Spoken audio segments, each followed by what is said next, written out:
Kamala Harris hija l-ewwel mara, l-ewwel persuna ta' karna John Skur u l-ewwel Asjatika Amerikana li servit bħala Viċi President tal-Istati Uniti.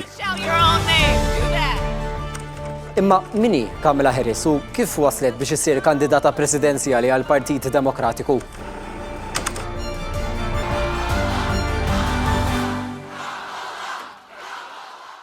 Wilda fl-1964 f'Oakland, California, Harris trabbiet f'perjodu instabbli fl-istorja Amerikana, fi żmien fejn mijiet ta' eluf ta' persuni ta' karna John Skur ħarġu jipprotestaw id-drittijiet ċivili.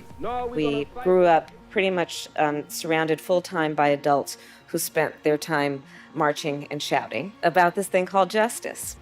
Hija kienet ukoll influwenzata mill-ġenituri migranti tagħha missiera li hu mill-Ġamajka ġie l-Istati Uniti biex jistudja PhD fl-ekonomija filwaqt li omma ġiet mill-Indja biex tistudja PhD fin-nutrizzjoni u l-endokrinoloġija.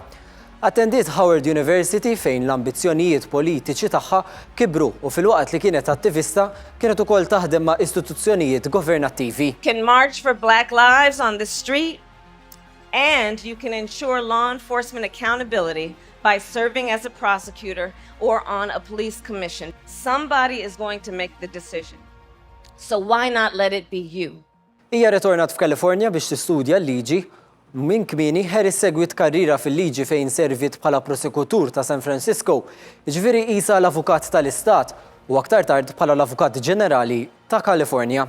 Fl-2017, Harris ġiet eletta bħala senatur tal-Istati Uniti fejn kisbet attenzjoni nazzjonali għall-interrogazzjoni assertiva tagħha tal-uffiċjali tal-amministrazzjoni ta' Trump. Can you think of any laws that give the government the power to make decisions about the male body? Fl-elezzjoni presidenzjali tal-2020 hija ħarġet bħala kandidata presidenzjali mad-Demokratiċi. I stand before you today to announce my candidacy for President of the United States. Iżda konċediet u naqdet ma' Joe Biden u flimkien il-Partit Demokratiku rebaħ l-elezzjoni u bekk saret il-Viċi President tal-Istati Uniti.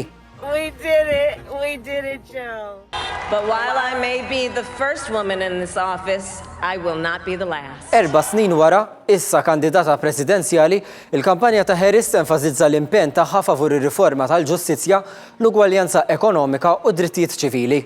Karriera markata kemm il-progress kif ukoll mill-kritika, Harris tkompli tippożizzjona ruħha bħala kandidata li taqqat ideali reformisti ma' governanza prattika. I accept your nomination